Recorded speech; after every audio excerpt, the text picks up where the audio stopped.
नमस्कार, आप देख रहे हैं बीसीसी न्यूज। मैं हूं रमा धीमान। आइए बुलेटिन की शुरुआत करें, लेकिन उससे पहले हेडलाइंस।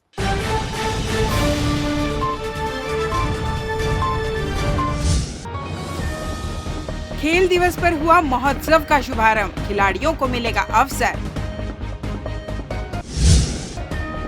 चक्रधर समारोह में शास्त्रीय और लोक कलाओं का प्रदर्शन, कथक ने मोहा दर्शकों को।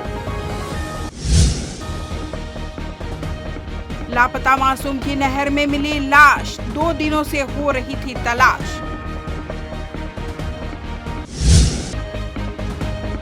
और पुरानी रंजिश में दोस्त की हत्या, पुलिस ने किया खुलासा। हेडलाइंस के बाद खबरें विस्तार से। राष्ट्रीय खेल दिवस के अवसर पर स्वर्गीय BR यादव राज्य खेल प्रशिक्षण केंद्र बहतराई में भव्य कार्यक्रम का आयोजन हुआ। इस अवसर पर केंद्रीय आवासन एवं शहरी विकास राज्य मंत्री तोखन साहू मुख्य अतिथि रहे। उन्होंने मेजर ध्यानचंद की प्रतिमा पर माल्यार्पण कर श्रद्धांजलि अर्पित की तथा उपस्थित खिलाड़ियों को फिट इंडिया शपथ दिलाई। कार्यक्रम में बिल्हा विधायक धर्मलाल कौशिक, बेलतरा विधायक सुशांत शुक्ला, महापौर पूजा विदानी, जिला पंचायत अध्यक्ष राजेश सूर्यवंशी एवं पूर्व ओलंपियन अजीत एमानुएल लकड़ा सहित जनप्रतिनिधि और वरिष्ठ अधिकारी मौजूद रहे। अपने संबोधन में साहू ने कहा कि खेल राष्ट्र निर्माण का आधार है। यदि भारत को विकसित बनाना है तो युवाओं को स्वस्थ और फिट रहना होगा। उन्होंने प्रधानमंत्री नरेंद्र मोदी के फिट इंडिया मूवमेंट का उल्लेख करते हुए कहा कि खेल से न केवल शारीरिक मजबूती आती है, बल्कि गौरवशाली राष्ट्र निर्माण का मार्ग भी प्रशस्त होता है। इस अवसर पर केंद्रीय राज्य मंत्री ने सांसद खेल महोत्सव पोर्टल का शुभारंभ किया और बिलासपुर लोकसभा क्षेत्र का पहला पंजीयन स्वयं किया। यह महोत्सव 21 सितंबर से 25 दिसंबर तक 2025 तक आयोजित होगा, जिसके लिए पंजीयन 20 सितंबर तक किया जाएगा। राष्ट्रीय खेल दिवस पर हॉकी का सद्भावना मैच भी हुआ, जिसमें अशोक ध्यानचंद 11 ने धनराज पिल्ले 11 को 5-2 से हराया। मंत्री साहू ने खिलाड़ियों से परिचय प्राप्त करने के साथ स्वयं हॉकी स्टिक से पेनल्टी शूट आउट कर खेल भावना का परिचय दिया। इस सफल आयोजन में खेल विभाग के अधिकारी, प्रशिक्षक, विभिन्न खेल संघों के प्रतिनिधि एवं बड़ी संख्या में खिलाड़ी मौजूद रहे। महोत्सव के इस अवसर पर आप सबका अभिनंदन करता हूं, आप सबका स्वागत करता हूं। जैसा कि आप सबको पता है, मेजर ध्यानचंद जी को उनकी योगदान को याद करने के लिए खेल की दुनिया में उन्होंने भारत का मान सम्मान विश्व में स्थापित किया। ऐसे मेजर ध्यानचंद जी के जन्म दिवस के अवसर पर राष्ट्रीय खेल दिवस के रूप में हम सब लोग मनाते हैं। और माननीय प्रधानमंत्री जी ने जो कहा है कि अगर राष्ट्र को विकसित बनाना है तो युवाओं को स्वस्थ और फिट रहना होगा। माननीय प्रधानमंत्री जी ने हमेशा खेल और फिटनेस को केवल मनोरंजन नहीं बल्कि राष्ट्र निर्माण का आधार माना है। यही कारण है कि माननीय प्रधानमंत्री जी ने फिट इंडिया मूवमेंट, खेलो इंडिया और target Olympic podium scheme tops जैसी महत्वाकांक्षी योजनाएं शुरू की, जिसका परिणाम हम सब देखते हैं कि आज भारत के खिलाड़ी एशियाई खेलों में, कॉमनवेल्थ खेलों में और ओलंपिक में ऐतिहासिक प्रदर्शन कर रहे हैं। साथियों, कि आज हम सब लोग जानते हैं कि आज का दिन हमारे महान खिलाड़ी, हॉकी के जादूगर मेजर ध्यानचंद के नाम पे सरकार ने इस दिवस को खेल दिवस के रूप में मनाने का निश्चय किया और इसी परिप्रेक्ष्य में आज हम सब लोग यहाँ उपस्थित हुए हैं। इस वर्ष शासन ने आज के दिन सभी जगह पे, पूरे देश में सभी जगह पे सांसद खेल महोत्सव की भी प्रारंभ की है और बहुत खुशी है कि हमारे बीच में हमारे सांसद महोदय, जो कि केंद्रीय राज्य मंत्री भी है, हमारे बीच में उपस्थित है और इस आयोजन का शुभारंभ कर रहे हैं। ये आयोजन न केवल जिला मुख्यालय पे बल्कि ब्लॉक मुख्यालय पे और हमारे बहुत सारे ऐसे खेल जो पारंपरिक खेल हुआ करते हैं, उन सब लोगों को प्रमोट करने के लिए गांव-गांव से, ब्लॉक से प्रतिभाएं अपने प्रतिभा का जौहर दिखा करके जिले लेवल पे आएंगे और एक इसका समापन जो है पूरे देश में एक साथ सब जगह होगा। और संभावना ये है कि उस दिन माननीय प्रधानमंत्री जी वर्चुअली हम सब खिलाड़ियों से रूबरू होंगे उस दिन तो खेल न केवल हमको फिजिकली फिट रखता है, जैसा विदित आप सबको है, खेल दिवस हमारे महान खिलाड़ी मेजर ध्यानचंद जी के स्मृति में इस कार्यक्रम का आयोजन किया जाता है और उनके जन्म दिवस को खेल दिवस के रूप में मनाने का सरकार ने निर्णय लिया। इसके साथ में आज हमारे सांसद खेल महोत्सव का भी पंजीयन का हमारा प्रारंभ होगा और हमारे अभी विभिन्न 3-4 महीनों तक इसका खेल का आयोजन होगा। ब्लॉक स्तर से लेकर के आपके जिले स्तर तक, राज्य स्तर तक और ऊपर, और उसके बाद में उसका जब समापन होगा। ध्यानचंद जी के बारे में सबको मालूम है कि ध्यानचंद जी को हॉकी का जादूगर कहा जाता था। एक बार छत्तीसगढ़ की भाजपा सरकार में कुछ दिनों पहले 3 नए मंत्री बनाए गए हैं। इससे कैबिनेट में मंत्रियों की संख्या बढ़कर 11 से 14 हो गई है। कांग्रेस इसका विरोध कर रही है। इसके खिलाफ अब हाई कोर्ट में जनहित याचिका लगाई गई है। इसमें सामान्य प्रशासन विभाग, मुख्यमंत्री समेत सभी 14 मंत्रियों को पक्षकार बनाया गया है। मामले पर शुक्रवार को सुनवाई होने की संभावना है। दरअसल छत्तीसगढ़ विधानसभा में मंत्रिमंडल के सदस्य कुल सीटों की संख्या के 15% से अधिक नहीं हो सकते। छत्तीसगढ़ में विधानसभा की 90 सीटें हैं। इस आधार पर मंत्रिमंडल का प्रतिशत 13.50 है। छत्तीसगढ़ में 20 अगस्त को 3 नए मंत्रियों की शपथ के बाद मंत्रिमंडल की कुल संख्या 14 हो गई है। यह 15% से अधिक है। कांग्रेस इस आधार पर 14वें मंत्री की नियुक्ति का विरोध कर रही है, जबकि भाजपा इसे लेकर हरियाणा में लागू फार्मूले का हवाला दे रही है। कांग्रेस का कहना है कि यह संविधान के अनुच्छेद 164(1) का उल्लंघन है। अब इसे लेकर कांग्रेस के कार्यकर्ता बसदेव चक्रवर्ती ने हाई कोर्ट में जनहित याचिका लगाई है। इस पर शुक्रवार को सुनवाई की संभावना है। एनएचएम कर्मचारियों द्वारा अपनी विभिन्न मांगों को लेकर करीब 11 दिनों से धरना प्रदर्शन किया जा रहा है। एनएचएम कर्मचारी संघ प्रदेश स्तर पर प्रदर्शन कर रहे हैं, जिसमें सैकड़ों की संख्या में महिला पुरुष अपनी मांगों को लेकर आंदोलन कर रहे हैं। उनका कहना है कि इतनी महंगाई में 15 से 16 हजार पेमेंट में घर कैसे चलेगा। साथ ही संविदा प्रथा खत्म करने और वेतनमान भी बढ़ाया जाने की मांग की जा रही है। एनएचएम कर्मचारी के पदाधिकारियों ने सरकार पर वादा खिलाफी का आरोप लगाते हुए कहा कि जो भी सरकार आती है वो चुनावी वादा कर भूल जाती है। एनएचएम कर्मचारियों का कहना है कि उन्हें फुटबॉल की तरह यूज किया जा रहा है, पर अब ऐसा नहीं होगा। जब तक उनकी मांग पूरी नहीं होगी तब तक आंदोलन जारी रहने की बात एनएचएम कर्मचारियों ने कही है। आपको बता दें, एनएचएम कर्मचारी प्रदेश के सभी जिलों में आंदोलन कर रहे हैं, जिनका कहना है कि अनुभवी संविदा कर्मियों का सेवा काल एवं कार्य की गुणवत्ता को ध्यान रख अन्य राज्यों की तर्ज पर संविलियन करें। एक अलग पब्लिक हेल्थ विभाग का गठन कर क्लिनिकल तथा मैनेजमेंट कैडर के एनएचएम कर्मचारियों को समायोजित करें। साथ ही पद योग्यता एवं कार्य अनुभव के अनुसार समान कार्य के लिए समान वेतन की नीति लागू कर ग्रेड पे निर्धारित करें। इसके अलावा कार्य मूल्यांकन व्यवस्था में पारदर्शिता लाने सहित 10 सूत्रीय मांगों को लेकर वे धरने पर बैठे हैं। बिलासपुर में पुलिस ने एक युवक पर झूठी एफआईआर दर्ज कर उसे कानूनी उलझन में फंसा दिया। युवक ने अपने खिलाफ दर्ज केस को हाईकोर्ट में चुनौती दी, जिसमें उसने खुद पैरवी की और कहा कि पुलिस ने भू माफिया के साथ मिलकर उसके खिलाफ आपराधिक प्रकरण दर्ज किया है। चीफ जस्टिस रमेश कुमार सिन्हा की डिवीजन बेंच ने याचिका को मंजूर करते हुए कहा कि पुलिस की कार्रवाई दुर्भावनापूर्ण है, जिसे जारी रखना कानून का दुरुपयोग होगा। हाईकोर्ट ने युवक पर दर्ज दोनों एफआईआर को निरस्त करने का आदेश दिया है। दरअसल दयालबंद निवासी पीयूष गंगवानी के खिलाफ पुलिस ने 2 अलग अलग केस दर्ज किए हैं। इसमें पहला केस मई-जून 2022 का है। तारबहार थाने में युवक पर महादेव सट्टा ऐप चलाने के लिए फर्जी कंपनी बनाने का आरोप लगाकर धोखाधड़ी सट्टा एक्ट के तहत केस दर्ज किया गया। यह भी आरोप है कि उसने बैंक कर्मचारी जय दुबे के साथ मिलकर म्यूल अकाउंट खोला है। वहीं दूसरा मामले में इंस्टाग्राम पर फर्जी आईडी बनाकर आपत्तिजनक और अश्लील तस्वीर भेजना और धमकाने का आरोप है। इसमें आईपी एड्रेस के आधार पर उसे आरोपी बनाया गया। पुलिस की झूठी और दुर्भावनापूर्ण कार्रवाई के खिलाफ पुलिस ने क्रिमिनल अपील पेश की। इसमें पुलिस की एफआईआर को चुनौती देते हुए कहा कि बिना साक्ष्य और ठोस गवाह के उसे आरोपी बनाया गया है। याचिका में अपने खिलाफ दर्ज एफआईआर को निरस्त करने का आग्रह किया।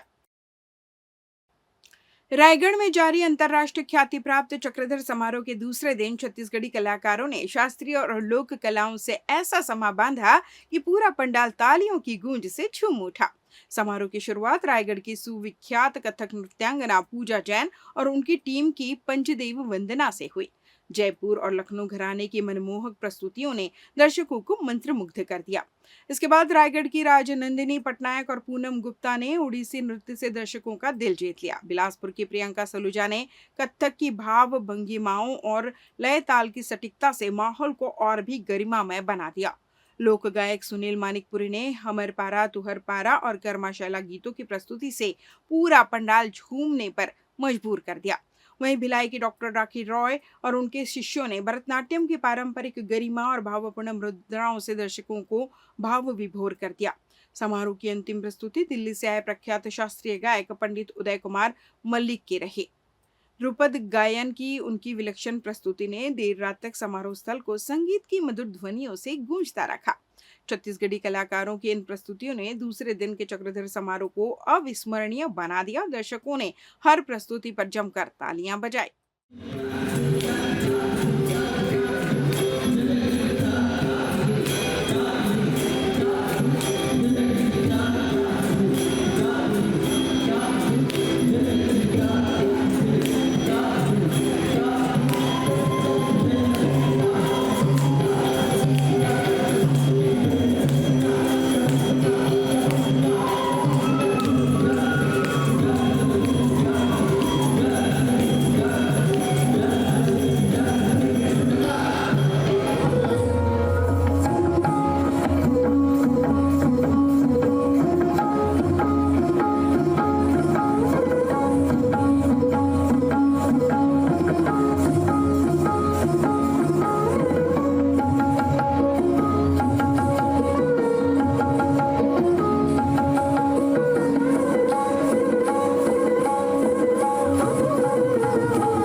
लेते हैं छोटा सा ब्रेक। पिछले 17 वर्षों से रियल एस्टेट के क्षेत्र में दे रहे हैं अपनी सेवाएं और लगातार शहर की जनता को एक नई लिविंग लाइफस्टाइल। अपने कार्यों एवं सेवाओं के माध्यम से लाखों लोगों की उम्मीदों को दिया है आकार। इसलिए जिले में ही नहीं पूरे प्रदेश में इनकी पहचान है बरकरार। आपके सपनों के घर को हकीकत में बदल कर है दिखाना, इसलिए आपके लिए लेकर आए हैं भाटी आशिया।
बाद आपका स्वागत है। बढ़ते हैं अगली खबर की ओर। मस्तूरी थाना क्षेत्र के ग्राम टिकारी निवासी 1.5 वर्षीय मासूम हिमांशु यादव का शव लापता होने के शुक्रवार सुबह नहर से बरामद हुआ। मासूम बुधवार दोपहर अचानक घर से लापता हो गया था, जिसके बाद से परिजन, पुलिस और एसडीआरएफ की टीम लगातार उसकी तलाश कर रही थी। बुधवार को दोपहर करीब 2 बजे हिमांशु घर में खेल रहा था। इसी दौरान उसने इशारे से ब्रश मांगा और घर के पीछे बाड़ी की ओर चला गया। कुछ देर बाद जब परिजनों ने खोजबीन की तो वह कहीं नहीं मिला। तलाश के दौरान नहर किनारे मासूम का ब्रश मिला, जिससे आशंका जताई गई कि बच्चा नहर में गिर गया होगा। गुरुवार को एसडीआरएफ की टीम ने खारंग जलाशय से निकली नहर में करीब 10 किलोमीटर तक सघन तलाश अभियान चलाया, लेकिन सफलता नहीं मिली। अंधेरा होने के कारण अभियान रोकना पड़ा। शुक्रवार सुबह पचपेड़ी थाना क्षेत्र के ग्राम केवतरा में ग्रामीणों ने नहर की झाड़ियों में फंसे एक बच्चे का शव देखा। सूचना मिलते ही मस्तूरी पुलिस मौके पर पहुंची और परिजनों को बुलाया। शव की पहचान हिमांशु यादव के रूप में हुई। करीब 15 किलोमीटर दूर मासूम का शव मिलने की खबर से परिजन बदहवास हो गए। पुलिस ने शव को पोस्टमार्टम के लिए भेज दिया है। मासूम की असमय मौत से गांव में शोक का माहौल व्याप्त है। बिलासपुर शहर में बदमाशों का आतंक लगातार बढ़ता ही जा रहा है। सरकंडा थाना क्षेत्र के राम सेतु पुल के पास अंडा ठेला लगाने वाले गरीब युवक के साथ मारपीट और तोड़फोड़ की वारदात सामने आई थी, जिसमें कुछ बाइक सवार युवक राम सेतु के पास ठेला लगाने वाले व्यक्ति से विवाद करते हुए मारपीट की घटना को अंजाम दिया था। जानकारी के अनुसार बदमाशों ने ठेले में रखे अंडों को भी बर्बाद कर दिया। दर्जनों अंडों को उठाकर सड़क पर फेंक दिया और ठेले में तोड़फोड़ कर दी गई, जिसकी शिकायत प्रार्थी ने सरकंडा थाने में दर्ज कराई। जिसके बाद सरकंडा पुलिस ने तत्काल एक्शन लेते हुए घटना में शामिल आरोपियों को गिरफ्तार कर उनका जुलूस निकाला। शहर में चाकूबाजी और मारपीट की घटना लगातार सामने आ रही है। पुलिस से बेखौफ लोग अपनी हरकतों से बाज नहीं आ रहे हैं और बिलासपुर में दहशत फैलाने का काम कर रहे हैं, जिससे न्यायधानी के लोग काफी खौफजदा है। एसएसपी रजनीश सिंह के निर्देश पर अपराधियों पर शिकंजा कसा जा रहा है। इसके बावजूद शहर सहित आसपास के इलाकों में मारपीट जैसी वारदात देखने को मिल रही है। कल रात लगभग 8 बजे सरकंडा थाना क्षेत्र के राम सेतु पुल के पार साइड में जो अंडा ठेला लगा था, वहाँ पर 3 अज्ञात युवकों के द्वारा एक युवक, वहाँ पर जो संतोष आहूजा नाम के युवक जो अंडा ठेला लगाता है, उसके साथ मारपीट किया गया। पुलिस के द्वारा तत्काल वहाँ पर घटनास्थल पहुँचकर पीड़ित का बयान लिया गया तथा आरोपियों की पहचान कर उनको गिरफ्तार किया गया। इसमें से एक विधि से संघर्ष बालक है तथा 2 अन्य आरोपी हैं। उनके विरुद्ध गिरफ्तार कर विधिवत कार्रवाई की गई तथा घटना में प्रयुक्त बुलेट वाहन को जब्त किया गया। रायगढ़ जिले की घरघोड़ा पुलिस ने मोबाइल चोरी के मामले में बड़ी कार्रवाई करते हुए न सिर्फ चोर को पकड़ा, बल्कि चोरी के मोबाइल खरीदने वाले 2 मोबाइल दुकानदारों को भी गिरफ्तार किया है। पुलिस ने कुल 19 मोबाइल और नकदी बरामद किए। 18-19 अगस्त की रात कुड़मकेला मेन रोड पर बहरा मोबाइल दुकान से मोबाइल चोरी की घटना सामने आई थी। रिपोर्ट दर्ज होने पर पुलिस ने जांच शुरू की और आरोपी दीपक झरिया को गिरफ्तार किया। पूछताछ में उसने चोरी के मोबाइल रायगढ़ शहर के दुकानदारों को बेचने की बात कबूल की। आरोपी की निशानदेही पर पुलिस ने 19 मोबाइल और 1100 रुपए नगद जब्त किए। इसमें अंकुश अग्रवाल से पोको कंपनी का मोबाइल और यश बंसल से ओप्पो कंपनी का मोबाइल बरामद हुआ। चोरी की संपत्ति खरीदने का दोषी मानते हुए दोनों दुकानदारों को भी गिरफ्तार किया गया। पुलिस ने तीनों आरोपियों को न्यायिक रिमांड पर भेज दिया है। इस कार्रवाई में पुलिस अधीक्षक दिव्यांग पटेल, एसएसपी आकाश मरकाम, एसडीओपी सिद्धांत तिवारी और थाना प्रभारी कुमार गौरव के साथ उनकी टीम की अहम भूमिका रही। घरघोड़ा पुलिस की इस कार्रवाई से मोबाइल चोरी और खपाने के नेटवर्क का भंडाफोड़ हुआ। पुलिस ने अपील की है जीएसटी बिल के साथ ही मोबाइल खरीदें और चेतावनी भी दी है कि बिना बिल चोरी हुआ मोबाइल खरीदने वालों पर भी कड़ी कार्रवाई होगी। घरघोड़ा पुलिस को मोबाइल चोर और जो मोबाइल चोरियां हुई उसके संबंध में एक बड़ी सफलता हासिल हुई है, जिसमें एक मोबाइल चोर और जो चोरी के मोबाइल को खरीदने वाले दुकान संचालक, उनको 2 लोगों को गिरफ्तार किया गया है। इसमें कुल 19 मोबाइल और उसके पास से करीब 1000 रुपये की जब्ती हुई है। कुल करीब 1,22,000 के आसपास की कुल जुमला रकम जब्त हुआ है और इस पर घरघोड़ा पुलिस के द्वारा कार्रवाई की जा रही है। मैं आप लोगों के माध्यम से एक अपील भी करना चाहूँगा कि जो भी मोबाइल खरीद रहे हैं वो अधिकृत दुकान से ही आप अपना मोबाइल खरीदें और जो इस टाइप के हैं चोरी के मोबाइल या वो उस टाइप की चीज़ें न खरीदें, नहीं तो आपके विरुद्ध भी कार्रवाई हो सकती है। जब भी आप मोबाइल खरीदें या कोई भी सामान खरीदें तो प्रॉपर जो जीएसटी बिल है, बिल के साथ ही आप मोबाइल 29 अगस्त को हॉकी के जादूगर मेजर ध्यानचंद की जयंती के अवसर पर पूरे देश भर में राष्ट्रीय खेल दिवस मनाया जाता है। प्रधानमंत्री नरेंद्र मोदी के खेलेगा इंडिया खिलाएगा इंडिया विजन को आगे बढ़ाते हुए नगर निगम रायगढ़ में भी इस अवसर पर विशेष कार्यक्रम आयोजित किए गए। नगर निगम सभा कक्ष में आयोजित कार्यक्रम में महापौर जीववर्धन चौहान, आयुक्त ब्रिजेश क्षत्रिय, सभापति डिग्रीलाल साहू, एमआईसी सदस्य पार्षदगण और निगम के अधिकारी कर्मचारी शामिल रहे। कार्यक्रम की जानकारी देते सभापति डिग्रीलाल साहू ने बताया कि प्रधानमंत्री मोदी जी की सोच खेलेंगे तो फिट रहेंगे और फिट रहेंगे तो हिट रहेंगे को साकार करने के लिए नगर निगम रायगढ़ हर वार्ड और गली तक खेलों को बढ़ावा देने का प्रयास कर रहा है। 29 से 31 अगस्त तक आयोजित होने वाले राष्ट्रीय खेल दिवस के कार्यक्रमों में बच्चों से लेकर बुजुर्गों तक सभी की सहभागिता सुनिश्चित की जाएगी। नगर निगम का साफ संदेश है, मेजर ध्यानचंद को नमन करते हुए खेलों को जीवन का हिस्सा बनाना ही सच्ची श्रद्धांजलि है। आज मेजर ध्यानचंद जी का जन्म दिवस है। इस अवसर पर राष्ट्रीय खेल दिवस के रूप में पूरा भारतवर्ष 29 तारीख से लेकर के 31 तारीख तक इस कार्यक्रम को सभी विभाग के द्वारा किया जा रहा है, जिसमें सभी को इस खेल दिवस में भाग लेना है, बच्चे से लेकर के बुजुर्ग तक, ताकि हम सब स्वस्थ रहें और स्वस्थ के साथ साथ फिट रहें और हिट रहें। इस उद्देश्य को लेकर के माननीय प्रधानमंत्री जी का जो सोच है कि पूरा भारत खेलेगा और खिलाएगा।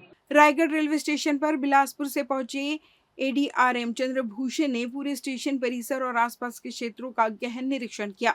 इस दौरान उन्होंने रेलवे सुरक्षा व्यवस्था, यात्रियों की सुविधाओं और चल रहे विकास कार्यों का विस्तार से जायजा लिया। रेलवे प्रशासन का कहना है कि सुरक्षा और यात्री सुविधा दोनों प्राथमिकता में है और इन्हें बेहतर बनाने के लिए निरंतर प्रयास किए जा रहे हैं। निरीक्षण के दौरान एडीआरएम चंद्रभूषण ने सबसे पहले रनिंग स्टाफ की कार्यशैली और उनके सामने आने वाली समस्याओं को समझा। उन्होंने स्टेशन परिसर, प्लेटफॉर्म, ट्रैक सेक्शन और तकनीकी व्यवस्थाओं का जायजा लेते हुए सेफ्टी स्ट्रक्चर की बारीकी से समीक्षा की। इसके साथ ही यात्रियों की सुविधाओं पर भी खास ध्यान दिया गया। स्टेशन पर उपलब्ध बैठने की व्यवस्था, स्वच्छता, पेयजल, वेटिंग हॉल और टिकटिंग सिस्टम की साझा की गई। एडीआरएम ने यात्रियों की संख्या के हिसाब से सुविधाओं को दुरुस्त करने के निर्देश दिए। स्टेशन के बाहर चल रहे निर्माण कार्यों का भी एडीआरएम ने निरीक्षण किया और अधिकारियों से कहा कि बरसात के बाद कार्यों की रफ्तार और तेज की जाए ताकि विकास योजनाएं जल्द से जल्द धरातल पर उतर सके। निरीक्षण के बाद अधिकारियों को साफ संदेश दिया गया कि यात्रियों की सुविधा और सुरक्षा रेलवे की सर्वोच्च प्राथमिकता है।